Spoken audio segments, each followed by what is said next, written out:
drugs and alcohol for about Drogas 8 y alcohol years. por unos 8 años. Comencé a probar cuando era adolescente y cuando llegó mi cuarto año de universidad jugaba fútbol americano y tuve una lesión de tobillo, tuvieron que reconstruirlo, fracturé mi clavícula varias veces, así que yo me sentía como un jugador de fútbol americano invencible, pero ahora esa invencibilidad había sido retada. Mi papá dejó a mi mamá y cuando tu mamá está llorando en tu hombre, cuando eres un joven, eso ya de por sí es un reto. Yo no sabía cómo procesar eso. Jennifer y yo nos casamos cuando tenía 20 años de edad. Estaba atrapado en ese momento en el fútbol americano, estaba enfocado en el fútbol americano como jugador profesional, pero Satanás me había convencido de que como jugador de fútbol americano, si dices que crees en Cristo, si crees en Dios, es todo lo que se requiere de ti, no tienes que vivir una vida de santidad. Esa era una mentira de Satanás para mi perjuicio. Y después de una noche de fiesta, aunque yo era un hombre casado, llegué a un momento en el que quería terminar mi vida, quería suicidarme. Entré yo a una educación superior sin dirección en la vida, pero no estaba yo preparado para la educación superior. Yo venía de un hogar muy religioso, pero a un hombre temeroso, un hombre indeciso, un hombre confundido, y empecé a juntarme con las personas equivocadas del lado contrario de la ley, rompiendo la ley. Cumplí 14 años, mi papá, como regalo de cumpleaños, me lleva a un lugar en donde conocemos aquí en México como table dance, que es donde se le paga dinero a las mujeres por desnudarse mientras bailan. En ese momento mi papá, como regalo, le pagó a una mujer dinero para que tuviera yo mi primer encuentro sexual con ella.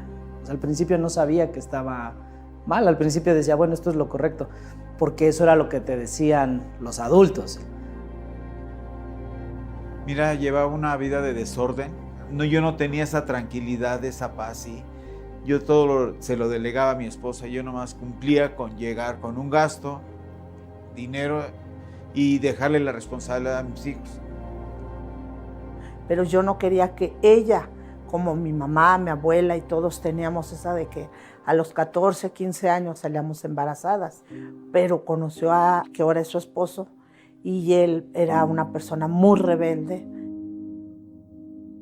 Cuando lo conocí a él, yo empecé a rebelarme contra mis padres, quería estar todo el tiempo con él, mentía a mis padres para poder quedarme a dormir con él y fue cuando salí embarazada de mi hijo, el mayor, que tiene 7 años. ¿Dónde está el Dios de los milagros? Jueces 6 comienza con las personas en una situación desesperada. Los midianitas han abusado financieramente al pueblo de Israel por 7 años y ellos se preguntan, ¿dónde está el Dios de los milagros? No era una declaración de fe por parte de Gedeón. Él está luchando para tratar de reconciliar ese hecho con la realidad con el que estaban encarando. Y lo que me inspiró es que nosotros debemos de comenzar, debemos de tener un punto de inicio. Es que Dios sí es un Dios de milagros. Y si eso es verdad, eso significa, ¿sabe qué? Que yo también puedo ser utilizado por Dios. Si Dios es un Dios de milagros, este proyecto de alcanzar al mundo que pareciera imposible, pues sí puede ser una realidad. Eso significa que las personas que están enfermas pueden sanar. Eso quiere decir tantas cosas, pero si usted no cree en un Dios de milagros, no tiene nada. Nuestra salvación es un milagro. Cuando la persona dice, yo nunca he visto un milagro, bueno, usted está observando un milagro en este momento. La iglesia es un milagro. A través de los años, cuando he tenido situaciones en las que las personas dicen, pastor, usted ha hecho una gran obra, yo le digo, no, usted no entiende. Esta es la obra de Dios, no la obra de los hombres. Hemos sido llamados a ir a todo el mundo a predicar el evangelio. Si usted analiza esa escritura, Jesús nos da una promesa posteriormente y dice, y he aquí que estoy con ustedes siempre hasta el fin de las eras. Esos discípulos, de la misma manera que usted y yo el día de hoy, deben de tener la confianza de que la gracia de Dios, su poder sobrenatural, está disponible para todos nosotros el día de hoy. Eso no significa que yo entiendo todas las obras de Dios, todo lo que Dios hace. Hay muchas cosas que son un misterio para mí, pero algo que no cambia es quién Dios es. Si Dios es un Dios de milagros en aquel entonces, Él sigue siendo un Dios de milagros el día de hoy, porque yo soy el Señor y no cambio. Sigue siendo un Dios de milagros.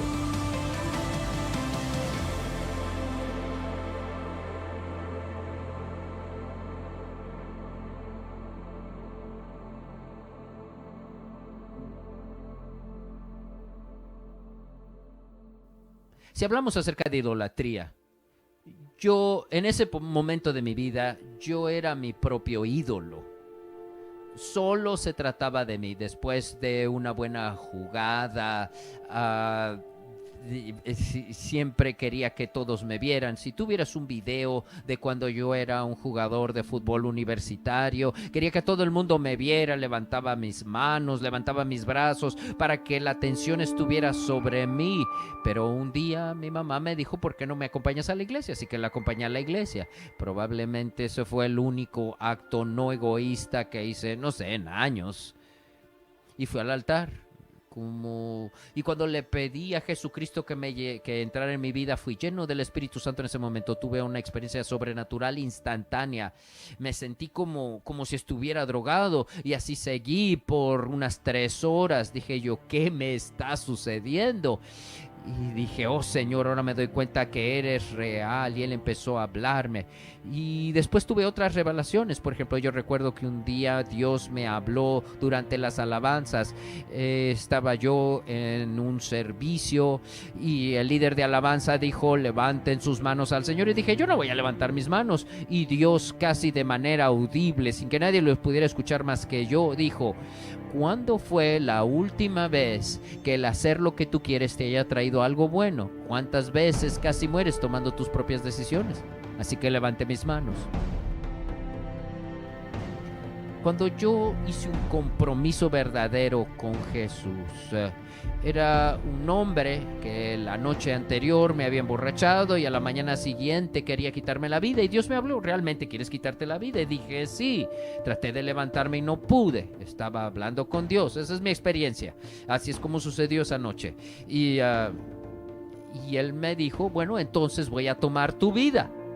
Dije yo, bueno, ok, está bien, ¿quieres tomar mi vida? Te la entrego.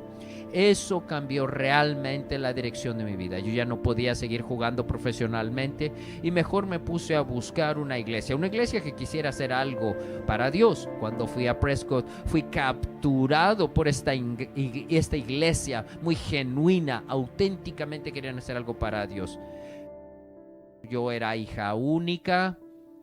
Era una niña mimada. A mí nunca me gustaron los niños pequeños, nunca fui una niñera. Yo no soñaba en casarme, yo no soñaba en tener bebés, para nada. Mi meta en la vida era ser una niña guapa y popular. Cuando llegué a la universidad estaba yo leyendo un libro que hablaba de cómo el mundo estaba sobrepoblado y que no necesitábamos tener más bebés, que cada uno de nosotros tenía la responsabilidad de dejar de tener hijos. Así que tomé la decisión de no tener hijos.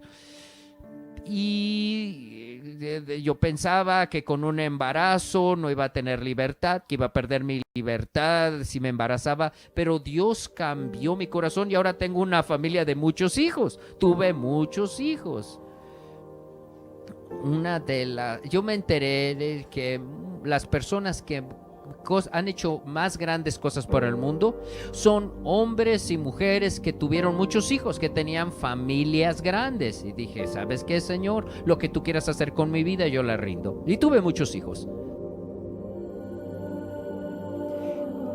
Cuando se me presentó la oportunidad de ir a México, yo peleé todo un año con eso. Uno de mis principales problemas fue el aspecto financiero, para serte honesto. Yo recuerdo que aquí en Tucson me sentía cómodo. Yo pensaba quedarme en Tucson por el resto de mi vida. Cuando me dijeron México, yo dije, en México la gente gana en pesos. A mí me gusta ganar en dólares. Por todo un año tuve que luchar con esto. Pero yo recuerdo una noche en particular en la que dije, ¿sabes qué, Señor? Mi vida ha sido comprada por un precio. Mi vida no me pertenece. Voy a hacer lo que tú quieres que yo haga. Y yo no estoy tratando de espiritualizar ese momento, pero yo creo que esa voz me sigue diciendo, yo voy a proveer para ti.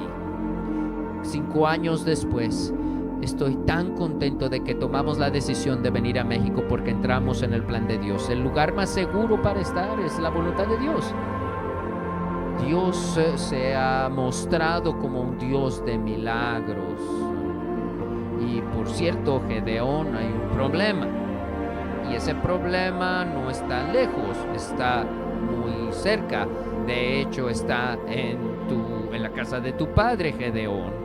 Y el problema es que habían unos ídolos de Baal que el papá de Gedeón había erigido ahí en su casa. Y Dios le dijo, yo quiero mostrarme a tu favor, quiero mostrarme de manera poderosa en tu vida, pero vas a tener que derribar esos ídolos, vas a tener que hacer un lado, destruir esos ídolos. Vamos a comenzar con tu vida, tienes que comenzar en tu propio hogar, deshaciéndote de tus ídolos. Todos hemos tenido ocasiones en las que Dios ha tratado con nosotros acerca de este asunto, acerca de esta actitud, acerca de este comportamiento. Esto evita que tú seas el hombre o la mujer de Dios que yo quiero que seas, el que te he llamado a ser.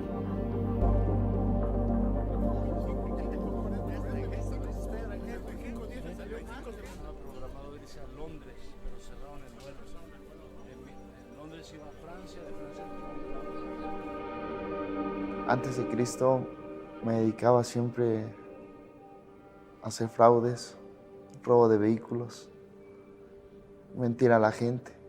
Mi trabajo se presta para eso. Me pedían, me encargaban los vehículos, necesito tal carro, tal marca, tal año. Yo lo conseguía. ¿Por qué lo hacías? Porque necesitaba según yo, para mi familia, para que a mi familia nunca les falte nada. Cuando en sí les faltaba todo les faltaba. 23 años me entero que mis padres consumen cocaína, que a mí me da una depresión muy fuerte. Empecé a adentrarme en otro tipo de adicciones como el alcoholismo. Es la típica mamá que cocina, que lava, que te anima a estudiar. Nunca te imaginas que algún día la vas a ver consumiendo droga. Entonces eso me deprimió mucho.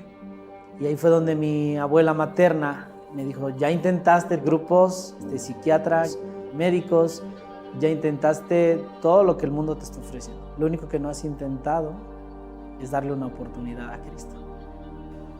Yo le digo a la enfermedad. En la enfermedad, mis intestinos se habían paralizados, tenía calentura, eran unas fiebres de 40 grados, 38, 40 grados. Cuando yo voy a los doctores, al hospital, pero fue aumentando el dolor. El dolor aumentaba y pérdida de peso, 10 kilos por semana más o menos. Yo tenía miedo, no sabíamos lo que él tenía, cómo se quejaba, no dormía, no comía, me preocupaba y me preocupaba también en el sentido de mis hijos. En ocasiones él llegaba a decirme que ya se iba a morir, se despedía de nosotros, nos decía que fuéramos fuertes, que siguiéramos adelante sin él. Y sí fue mucho más el miedo de perderlo a él y quedarme sola sin mis hijos. Yo me resistí mucho en querer darle una oportunidad a Cristo.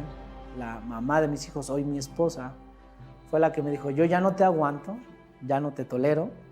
Yo siguiéndola a ella para ver dónde se iba a meter. Y realmente no fue un golpe, sino realmente fue una caricia, podría yo decir, porque la primera vez que yo escuché de Cristo, en donde decían, venir a mí todos los que estén cargados y trabajados y yo los haré descansar. Y era lo que yo pedía, un descanso. Yo le dije, si eres real, si realmente tú ofreces un descanso, ayúdame a descansar. Y ahí fue donde yo tuve una confrontación. Sentí una paz desde que empezaron a lavar, hicieron el llamado.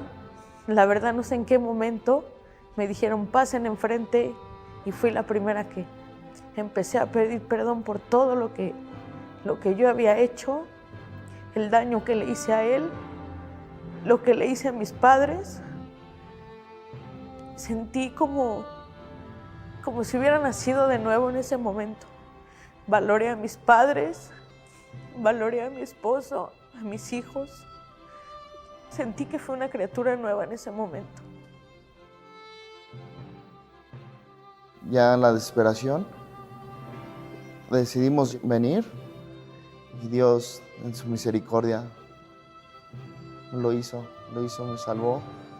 Y en ese mismo instante yo recuerdo, ¿no?, que todo el dolor, toda la calentura como llegué, desapareció en ese instante.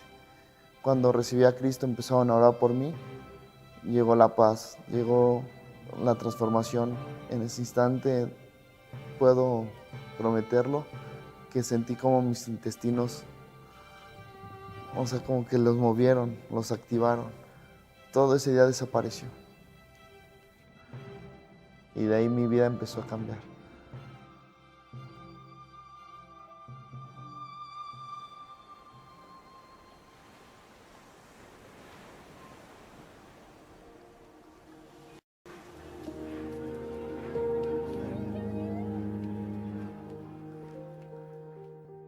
Rob se convirtió el pastor del Faro, la iglesia El Faro de Santa Mónica, y yo me sentí muy estresado porque tenía 4 hijos y las esposas de pastor antes que yo era una administradora. La hermana que era la esposa del pastor era una mujer de negocios, era una mujer inteligentísima, con una licenciatura muy inteligente, y yo no era como ella. Y Dios me habló: tú ama a tu esposo, ama a tus hijos y ve a los servicios de la iglesia, es lo que tienes que hacer. No tienes que compararte con ninguna otra mujer, no tienes que compararte con la esposa del previo pastor, y eso fue de gran alivio para mí. En mi vida hubo un tiempo en el que no pensé que yo podía llevar el evangelio al mundo, no pensé que yo pudiera ser un pastor, ni siquiera un discípulo. Y déjame decirte, todavía siento que no soy la persona adecuada para ser un pastor. Yo lo que quería era criar a mis hijos, que fueran buenos hijos, que conocieran a Cristo Jesús. Es lo mejor que podemos hacer con nuestras vidas, enseñarles a nuestros hijos a amar a Dios y criar a nuestros hijos a que sean buenos discípulos. Un lugar donde vivimos por 17 años, tuvimos muchos recuerdos, pero estábamos atravesando crisis financiera y llegó el momento en que teníamos que vender la casa debido a nuestros problemas financieros. Así que nos cambiamos a una casa que no me inspiraba, y es una casa donde Rob dijo: podemos acomodar a 10 personas que nos ayuden con los gastos. Y yo le dije: no, yo no quiero vivir con 10 personas además de nuestros hijos, pero no encontramos ningún otro lugar donde vivir. La casa tenía 10,000 pies cuadrados. Era una venta del estado en Santa Mónica, California. Y lo que hicimos es que acomodamos a muchas personas. Teníamos 26 personas, incluyendo a mi familia. Y esa una decisión, no pensé que fuera una decisión espiritual. Yo lo que quería era sobrevivir. Para vivir en Santa Mónica tenías que gastar $12,000 al mes. Era muy difícil vivir en Santa Mónica. Yo tenía 2 trabajos, 3 contando el trabajo de pastor. No me di cuenta que Dios estaba involucrado en esta casa con 26 personas. Yo me preguntaba: ¿por qué tantas personas en esta casa? Yo soy hija única. Yo no estaba acostumbrada a vivir tantas personas. Era una cantidad masiva de personas. En ocasiones someterse a Dios puede ser difícil, pero si no fuera difícil someterse a Dios, en verdad no te estás sometiendo, solamente estás en un acuerdo con Dios. Todo el tiempo tenía que ir al supermercado, $600 de supermercado, y yo recuerdo pensar como que era como una fiesta. Había tantas personas entrando y saliendo de nuestra casa. Nos visitaban pastores de alrededor de todo el mundo venían a nuestra casa. En Gedeón hay un principio de discipulado que es fundamental, y es que Dios está más preocupado en lo que podemos convertirnos que en lo que somos actualmente. Gedeón se estaba escondiendo y él nunca se hubiera imaginado que él podía ser un libertador del pueblo de Israel, liberarlos de los midianitas. Para mí eso es una verdad que me anima. El discipulado es el llamado de Dios, es Dios llamándonos y además prometiéndonos que Él se va a hacer cargo a pesar de nuestras deficiencias, a pesar de nuestras debilidades. El poder de Dios se puede manifestar.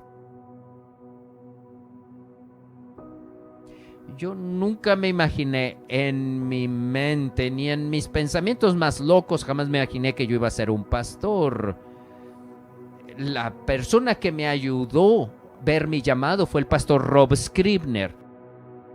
Una de las más grandes bendiciones de formar parte del compañerismo es una manera sobrenatural. Fui a las conferencias bíblicas de Tucson por primera vez y estaban enviando a Alvin Smith a la nación de Sierra Leona y yo le di una buena ofrenda de parte de la iglesia de Santa Mónica y el pastor Warner y Alvin Smith me llamaron para animarme a que fuera yo a Sierra Leona con él.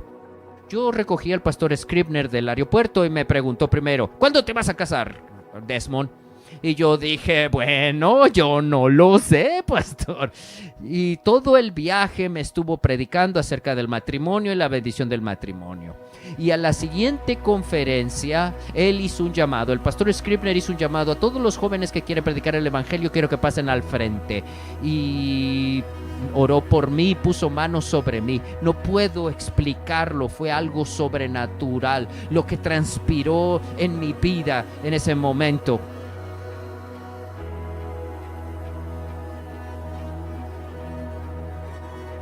Mi esposa y yo nos casamos y fuimos enviados como misioneros a la oeste parte de Freetown, un vecindario llamado Wilberforce. La iglesia estaba ubicada, de hecho, en las barracas del ejército, en un edificio viejo, dilapidado. Y cuando llegamos vi a un jovencito que se llamaba Marvin Coma. Y comencé un estudio bíblico en la casa de Marvin. Y yo recuerdo cómo nosotros planeamos una cruzada de milagros. Yo prediqué y en el primer servicio tuvimos 163 personas y 60 le dieron su vida a Cristo. Y así comenzó la congregación de Wilberforce. Y les dije: ¿podemos comenzar reuniones de oración? ¿Podemos comenzar reuniones de oración los martes, servicios los miércoles? Sí. ¿Estudio bíblico los viernes? Sí. ¿Evangelismo el sábado? Sí. Y así toda la iglesia sigue funcionando bajo el pastor Marvin.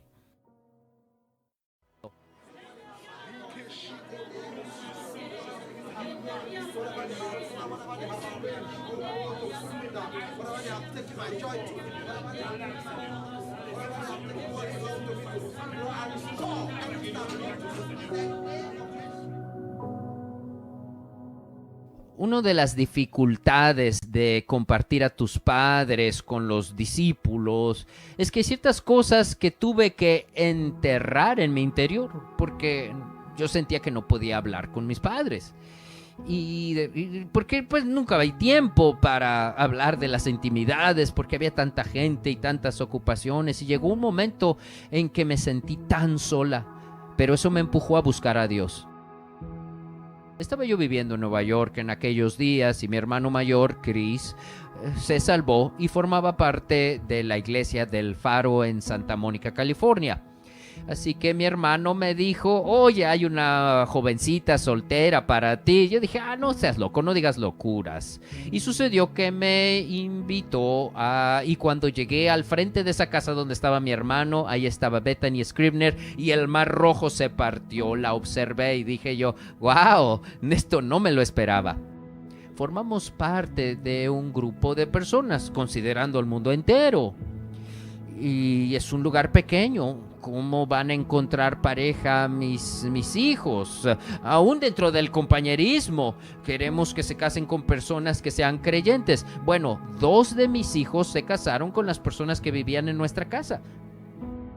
creciendo como una hija de pastor y siendo esposa de pastor, te sientes como que estás en una pecera y que todo lo tienes que hacer perfecto. Y en muchas ocasiones son ideas mías, pero en otras ocasiones son la opinión de otros que tienen ciertas expectativas de ti. Y yo también tenía expectativas de mí mismo y te derrumbas bajo el peso de las expectativas. Yo llegué a mi límite. Porque tenía que discipular personas. Estábamos pionando una iglesia con 3 hijas y yo recuerdo que estaba yo subiendo un día con mi canasta de ropa sucia después de haber lavado la ropa 1,000,000 de veces y le dije: Dios, ya no quiero vivir. Dios, ya no quiero seguir viviendo. No es que quisiera yo cometer un suicidio, pero ya no tengo fuerzas para dar más.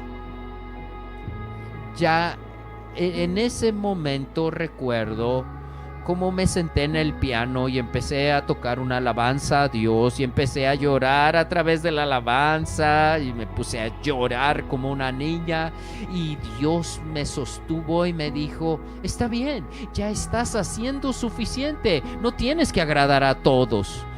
Ese momento, tan difíciles como eran, mi relación con Dios despegó a partir de ese momento. Eso me ayudó tanto, a pesar de que fueron tiempos difíciles, y no los cambiaría, porque eso me ayudó a ser cristiana. Ahora puedo identificarme con los discípulos que tienen problemas matrimoniales, problemas de infidelidad, de abuso doméstico. ¿Cómo vas a identificarte con esas personas si no has aprendido a apoyarte en Dios? Y el único que puede darte respuesta es Dios. Cuando Dios vino a Gedeón y le dijo: tienes muchos soldados para que te dé yo la victoria, hay algo muy profundo acerca de ello. Dios estaba queriendo aclarar un punto, y es que si yo te permito ir a la guerra con tantos soldados, Israel va a decir: fue nuestra propia fuerza la que nos ha dado la victoria. Hay algo dentro de la naturaleza humana de que si tenemos la oportunidad de presumir, nos vamos a convencer a nosotros mismos que de alguna manera lo logramos por nuestras habilidades, por nuestras fuerzas, por nuestra guapura, por nuestra educación, etcétera, etcétera. Logramos esto gracias a la humanidad, gracias al hombre. Pero Dios dice: yo no puedo ser el Dios de los milagros a menos de que haga un milagro. Parte del proceso de reducir el ejército de Gedeón es llevarlos a la situación en la que ellos se dieron cuenta de que si iba a haber victoria sobre sus enemigos, solamente había una persona que iba a recibir la gloria, y ese es Dios.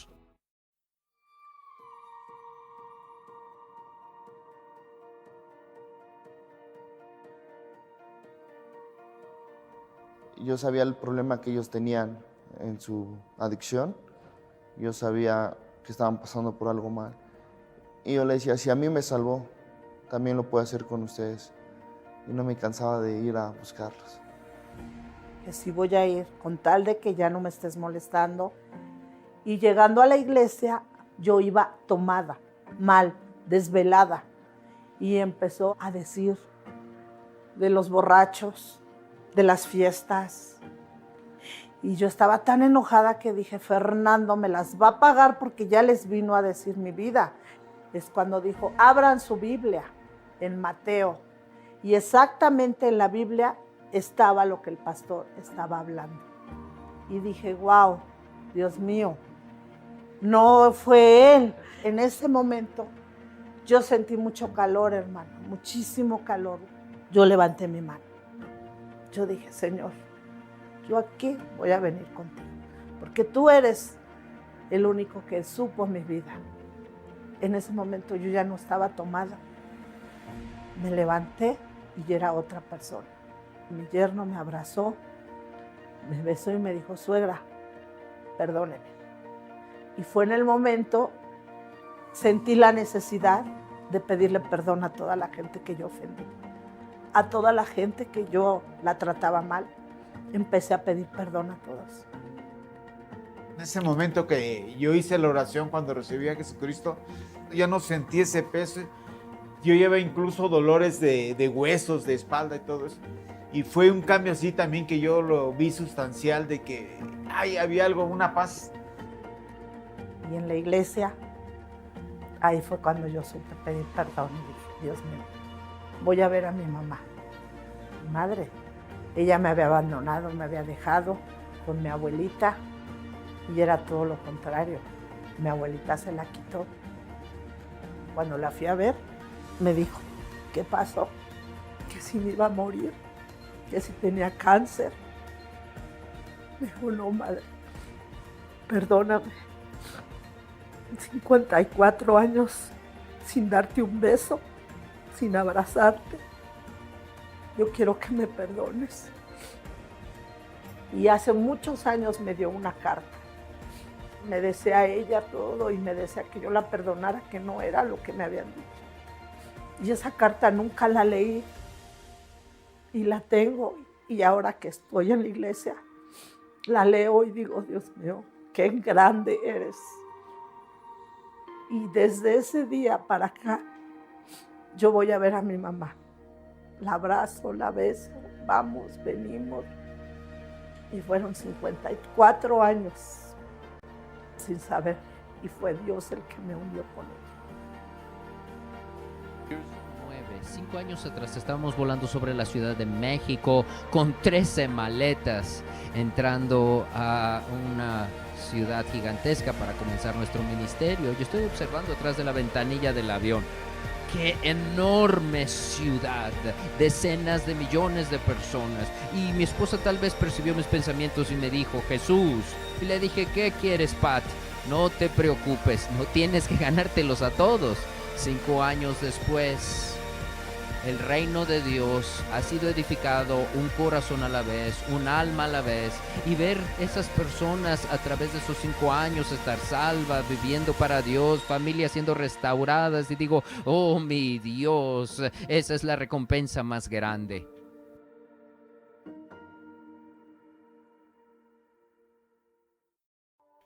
Y me di cuenta de que podía utilizar el edificio del Faro de la iglesia El Faro, para ayudarnos financieramente como una escuela. Pero para que eso sucediera tenía que ir a la ciudad para conseguir el permiso. Y me dijeron, ustedes ni siquiera tienen permiso para hacer una iglesia. Y dije, ¿qué cosa? Sí, ustedes no tienen licencia para hacer iglesia, no tienen permiso de ocupación, no deberían ni estar ahí.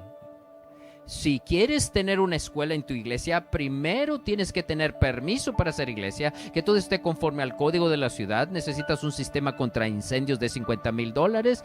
En ese momento sentí como si me hubieran sacado el aire de un golpe. No podía ni hablar y salí y empecé a orar. Creo que también empecé a llorar, no recuerdo. Y esto pasó tantas veces, yendo a las oficinas de la ciudad, ahogado en llanto porque me sentí vencido por el diablo.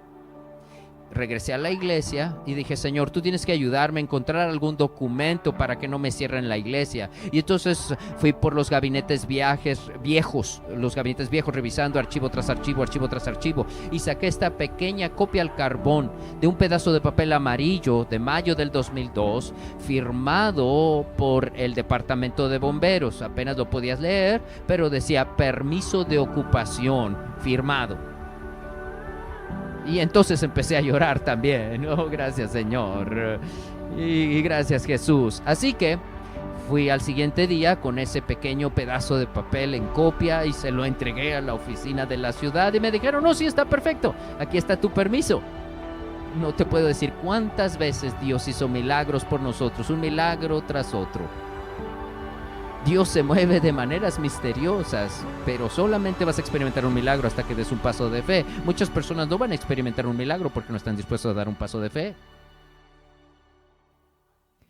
Yo creo en Dios más que nada debido a los milagros financieros, más que de ningún otro milagro, porque Dios ha hecho tremendos milagros financieros en mi vida, en lo que se refiere al dinero. En un tiempo teníamos 3 diferentes parejas en el campo misionero, una pareja en Guatemala, teníamos otra pareja misionera en Sierra Leona y teníamos otra pareja en Francia. Y nuestra iglesia la seguía apoyando financieramente. Y las 3 parejas decidieron volver a casa en el mismo mes. Representaba un gigantesco reto financiero. Pero algo sucedió.